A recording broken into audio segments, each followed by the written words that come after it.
Hello, good evening. I'm about to start reading a story. It's a little storybook, a little novel, whatever. It is called The Hotel Riviera by R.K. Lakshman. Now, this Hotel Riviera is a Udupi hotel. Udupi is a district in South India, and it's all Brahmins and vegetarians. Udupi hotels abound in Bombay and are usually run by South Indians from the Udupi region in Karnataka. The establishments are small, cheap and vegetarian. Now this Hotel Riviera is a hotel. It is not a eating place only, but it's also a place where people can have accommodation for overnight stay. So this starts this way. The man at the reception counter was reading a book when I approached him and asked for a room. He said, "Sorry sir, no room available. All our lodgers are almost permanent. You know the housing problems of this city." At this point, another person who appeared to be his assistant joined us. His eyes, brows, nose, and moustache and lips were gathered in a small space, leaving large areas of aftershave green all over his face. What a description! So his eyes, brows, nose, moustache, and lips were all in a small area of his face. The rest of his face was vacant and it was all green. Large areas of aftershave green. His arrival at once brought the smell of starched shirt, rice and curds, and scented supari. Supari is what we eat after having a meal, and this is it. It is scented supari, so the mouth feels fresh. So he was munching it noisily. The boss turned to him and said, "What a long time you take, Rao, to finish your lunch." Oh, yeah. What a long time you take, Rao, to finish your lunch. This gentleman here wants a room. Now what is the position? There is no room manager, sir, except room 131. Of course that is there, but the manager added without enthusiasm. "Well, I'll take it," I said, turning my attention to a board listing the room numbers and the names of the boarders, just to find out where exactly room 131 was. To my surprise, I discovered that the board indicated only 16 rooms, starting with 120 and ending with room 135. "And are there only about 16 rooms in the entire building?" I asked. The assistant repeated, "All the rooms are occupied except 131, sir." "Wait," the manager said and turned to me with a smile. "This man does not understand your question, sir. I will explain. You see, it is like this. Sir, we have let out the first 3 floors for various offices. Oriental Cosmetics and Selval Auto Exchange on the 3rd floor. The entire 2nd floor is taken by Mohan Picture Distributors, and on the 1st floor we have the Youth and Beauty Publications. And on the same floor, in one of the rooms, we have a ping pong table for staff recreation, sir." He looked apologetic and confided in a tone full of significance. "What am I to do? I am only the manager. The proprietor has his own ideas." The assistant gave a surprised giggle at this remark. "Well, I'll take 131, I said. "But actually, sir, it is too big for you. We usually let it out only for wedding receptions and music concerts. We also hold bhajans there during our annual Satyanarayan Puja season. Our proprietor is a very religious man. It is off season now for weddings and festivals, so we can put a cot in. It's quite a breezy place. The manager trailed off. It looked as if he was reluctant to offer this room to me, but as the manager of Rivera, he had certain duties assigned to him by the proprietor which he had to carry out. Offering me the Rivera auditorium or hall, whatever it was one of them. He must have felt awkward to reveal to me that the hall also contained a raised platform with cut-out trees in plywood and curtains and all other paraphernalia for staging plays, about which I came to know later. When I said I would take it, Rao quickly opened a drawer and brought out a longish red register and slapped it on the counter. The manager took possession of it and addressed him in some dialect which I could not understand. Rao protested vehemently and gesticulated to me, "Leave me out of it." The manager raised his voice and broke into English. "Say I ordered it," at which, with a grave look, Rao left the place, muttering protests. The manager seemed relieved. He had a distinguished appearance and talked and moved about with a slow, natural grace.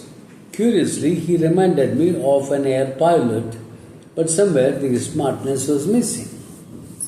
Only rich businessmen from East Africa are given that room, he began. Honestly, it is too big and too expensive. Sir, these people are very noisy and disorderly. What do they care? I am told they make a lot of money over there. But what is use? Look at the way they live. We have a proverb in our language, you may put a diamond necklace around the neck of a goose. But he carried on an unwarranted attack on the visitors from Nairobi. My attention started wandering and the manager soon left me, and I busied myself with some papers on the table. I waited for Rao to return. It was still not clear where he had been sent. The reception hall was furnished with sofa sets, side tables and tall ashtray stands. In one corner of the room there was a low glass showcase displaying handicrafts, perfume bottles, handmade ties, silver trinkets and paper bag thrillers. In another corner a signboard, UN Laundry and Dry Cleaning Service, was visible. This place was sectioned off with a plywood partition. A sort of rhythmic murmur came from behind it. The partition was not more than 4 feet in height, and yet I could not see the person who was evidently squatting on the floor and producing that sound. Presently I managed to decode it. 10 shirts, 20 handkerchiefs, pants 4, bath towels 12. Just then the counting stopped and a woman stood up. I was taken aback by her appearance. A popular novelist would have described her as a woman of savage beauty. She was tightly wrapped in a quite transparent sari. Her body stood out in segments like a caterpillar. I felt curiously embarrassed even to look at her, but it was her face which determined her whole appearance. She looked like a well-fed, amorous tigress amidst a jungle of coats, pants, shirts and gowns. Rao returned. He was breathing heavily as if he had come running. There was a spray of perspiration on his nose. His hair was disheveled. His starched shirt front had a crisscross of many wrong creases. He addressed his boss in a tone of insubordinate sullenness. But the manager was pleased and appeared to judge him only by his performance of the task set to him. Indeed, The manager was so satisfied that he even reached affectionately for Rao's shirt sleeve and removed a coil of grey cobweb. The gesture cooled down Rao a bit. Then the manager gave a broad smile and announced, "Our able friend here has managed to arrange a very nice room for you." Formally, he shook hands with me and said, "As the manager of Riviera, I welcome you to this hotel. I might mention that you have secured the best room in the hotel. Its bathroom is the only one here to have a hot water geyser, and the cot in the room has double springs. And now our friend here, Mr. Rao, will conduct you to your room." Don't worry. I was working for a synthetic rubber company in South India. Wait. He's reading book. I'll call him later. I had been posted to Bombay to conduct a market survey and submit a report on the possibility of expansion of its interest in this region. The work was really not as important as it sounded. All junior executives were posted to the city for a period as part of their training. But no trainee ever knew the fate of his report once he submitted it. Funds were limited, of course, but there were other compensations, plenty of freedom, leisure, and above all, the absence of one's official superior. A colleague of mine who was here before me had recommended Hotel Riviera as a good place to stay at, decent and inexpensive. Hotel Riviera was owned by a man from Udupi, the home of the South Indian culinary art. He had become rich by supplying chili powder neatly packed in tin containers to the fighting Indian army in the Second World War. Then he quickly consolidated his gains by taking over the hotel from a foreigner who had to be sent to an internment camp for security reasons. That means he was an enemy soldier and had been arrested and was imprisoned. So his hotel was taken over. Riviera was a 5-story building situated in a locality whose claim to being respectable was only in the elegant names of the streets, lanes and park. It boasted a Jubilee Park, Lord Hardinge Square, Queen's Road, Princess Street and so on. Actually, the whole area was teeming with beggars, street urchins, pavement dwellers, open-air barber shops, unauthorized auto workshops, fortune tellers, parrot vendors, and paper flower sellers of Chinese origin. Very good description. Riviera must have looked a very imposing building at one time, but later editions of a modern cinema in abstract shape on one side and on the other a hospital building with a funereal facade had rendered the Riviera almost obscure. Still at night, it redeems its identity somewhat with a pathetic gaiety by blazing its name and blinking red neon with blue frills. Mr. Rao told me later that the room I had moved into was occupied earlier by an Ayurvedic doctor. Ayurveda is a system of medicine which is followed in India, and the corresponding American method of medicine is called allopathy. So it had been earlier occupied by an Ayurvedic doctor. He had not paid his bills for months despite warnings, notices and ultimatums. He continued to use it merrily and enjoyed all that the hotel offered without in the least bothering about the accumulating dues. The reason was that the proprietor of the hotel was a great believer in Ayurveda and feared that he would be guilty of impeding its growth and development if he threw the doctor out. He had even assured the man that the quit notices were mere formalities for purposes of the record and had begged him to ignore the notices. At the same time, the proprietor did not spare the members of the staff. He reprimanded them for not collecting the dues from the doctor. He taunted them for lacking the guts to kick him out and confiscate his possessions. On such occasions, the manager stood alongside the proprietor, viewing the rest of the staff with grim disappointment, thus technically dissociating himself from the line of fire. Sometimes the proprietor would work himself up to a point when he would become demonstrative and dictate at the top of his voice a quick note to the doctor. But usually the doctor would not be there to receive the note while it was still hot, as he often used to spend days on end with a rich, fat Marwadi businessman whom he was supposed to be rejuvenating.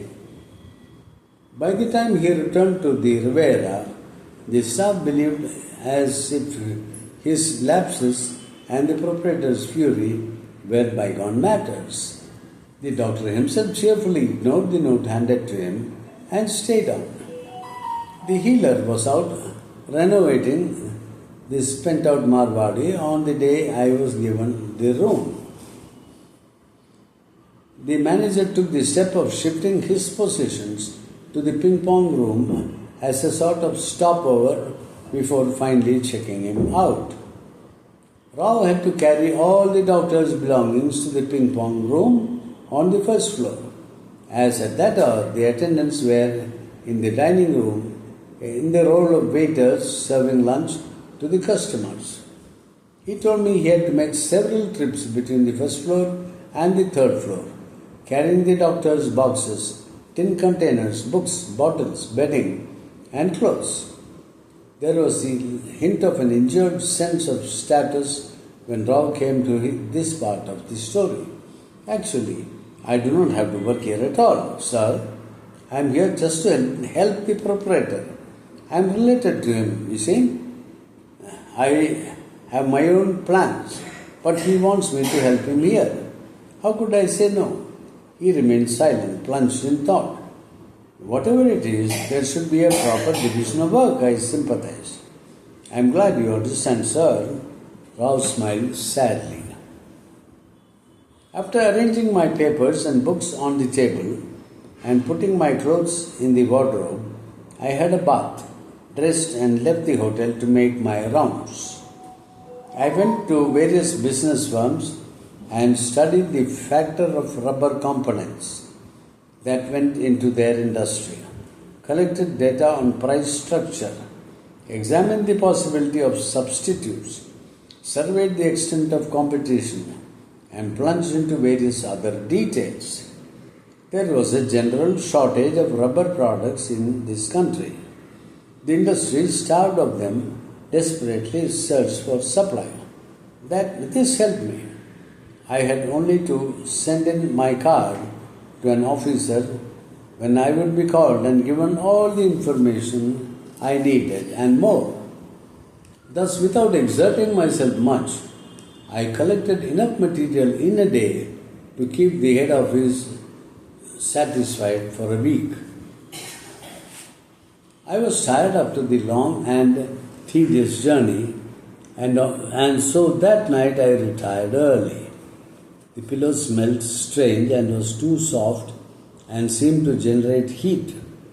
I could not fight off the notion that the mattress still had the embossed impression of the Ayurvedic doctor's contour and that I had fitted myself into it. I could not rest till I turned the mattress over. The fan was gently wafting a tepid breeze. Though I had switched off the lights, the room remained brightly lit by a regular sheet of light on the opposite wall. It was from one of the flats in a building which stood close to Riviera. A gigantic silhouette of someone appeared on the wall from time to time and kept me awake and curious. I got up to find out who it was. I saw a middle-aged woman with an infant in her arms, probably taking refuge from the heat.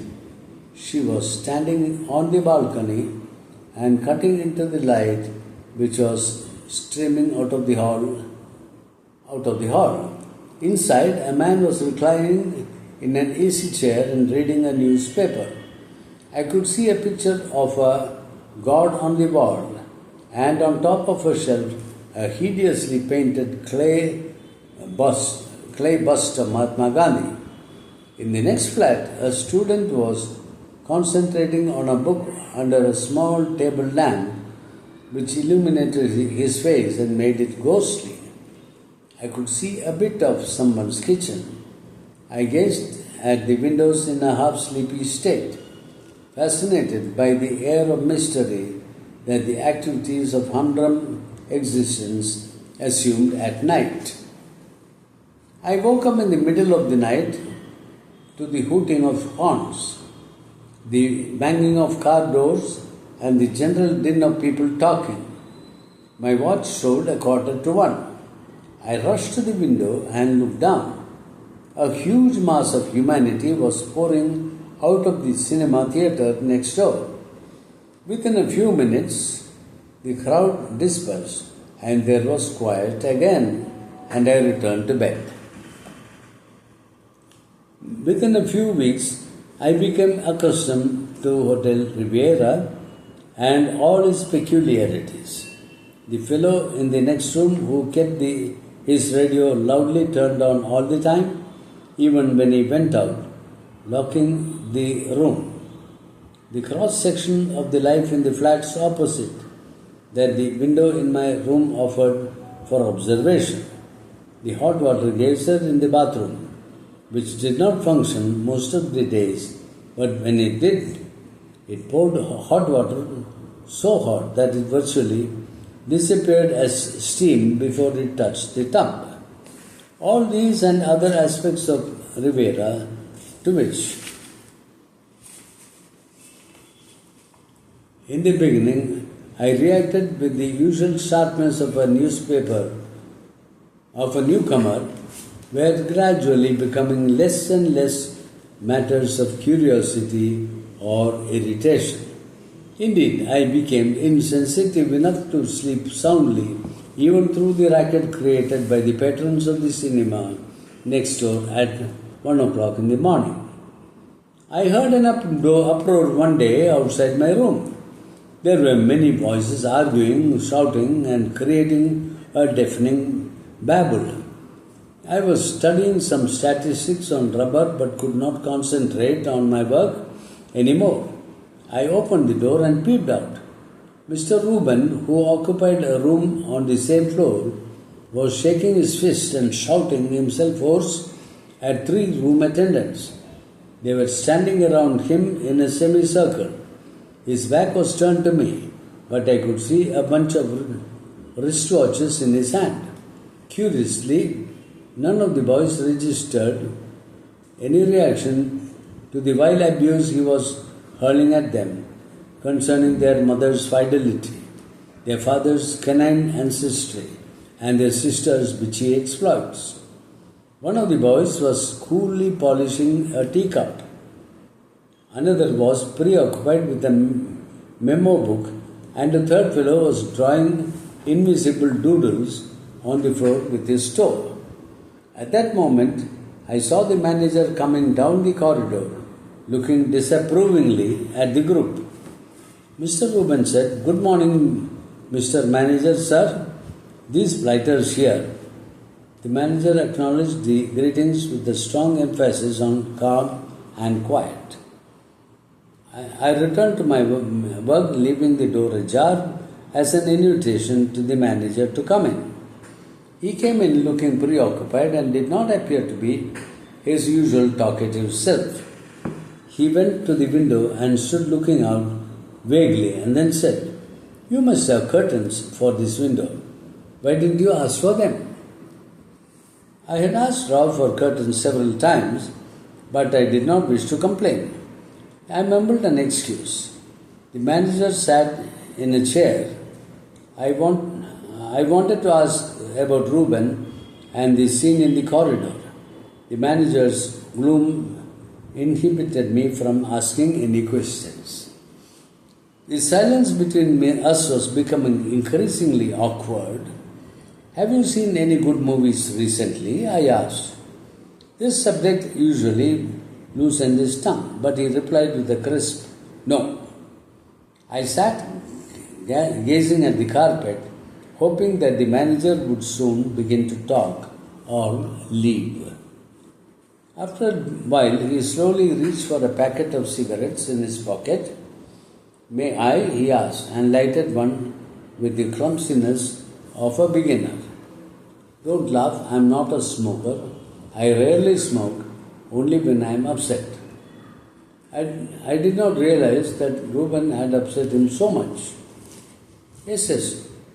A man in your position has to deal with all sorts of situations and people, I suppose.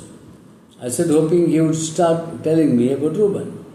No, it is not so difficult, it's all a matter of routine, he said, turning his attention to a few books I had put on the table, such as A History of Asian Thought, Plato's Republic, Democracy and Education, and several of others of that kind. I always carried them with me, hoping to read them someday. Their presence on my table gave me the satisfaction that I was not altogether losing my intellectual figure and becoming a flabby businessman dealing in rubber products. Ah, I see you are also a lover of books like me. You must lend me these one day, but not now, he added dispiritedly. The trouble is, I somehow can't concentrate on reading these days. Sometimes it is very difficult to read or write, I agree, I said. Take for instance the noise created by Mr. Reuben just now. Has Mr. Reuben been bothering you? He asked, greatly concerned. Not at all, sir. It's just that one likes to work in some quiet. That's all. Exactly, I must say. You are very much like me in many respects. But Reuben, he said, indicating a lower order with his hand. What is the matter with Mr. Reuben? Why all that shouting and fuss? Oh, that. He suspects that the room attendants have stolen 6 of his watches. 6? Does he usually carry 6 watches? I asked, astonished at the dimensions of Mr. Reuben's needs. No, he had 9 of them, he says, and discovered this morning that there were only 3. Why doesn't he call the police? Because Mr. Reuben would not like the police to enter his room, even if it is burgled clean to the last pin, he said, shedding his depression and enthusiastically entering into the spirit of the subjects. You see, Reuben's wife is an agent to a smuggler. He has contacts in Aden, Singapore, Hong Kong, and passes on the watches, pens, cigarette lighters, semi-precious stones, and sometimes I suspect a bit of gold too, to this lady. She in her turn sells them and gets a fat commission from him. What is Mr. Reuben? Oh, he is his wife's agent. He does almost all the work for her. Are you not taking action against the fellow who pinched those watches? I asked, getting worried about the safety of my own possessions. Oh no, my boys are much more honest than Mr. Reuben. But who do you think has been stealing the watches? Mr. Reuben himself, the manager said and laughed, delighted at my bewilderment. He explained to me that Mr. Reuben was dependent on Mrs. Reuben. It was she who paid for their boarding and lodging and kept a tight hold on their money. Whenever Reuben needed some extra cash, he quietly misappropriated a few smuggled items entrusted to him and for disposal, and then staged a drama of theft, search, suspicion, and shouting. It's a sort of routine by now. This room and the room attendants know it, and they do not mind lending their services to him once in a while. He's not a bad sort, you know. He repays them by presenting them with fancy bush shirts, leather belts, foreign cigarettes, etc. They quite like him. I was glad that the manager had recovered his talkative mood, but after he had narrated the adventures of Reuben in a most lively manner, he appeared to wilt again and lapse into silence. I hoped he would get up and go away.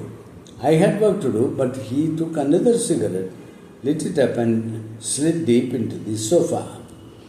I'll stop at this point. Yeah, mark it.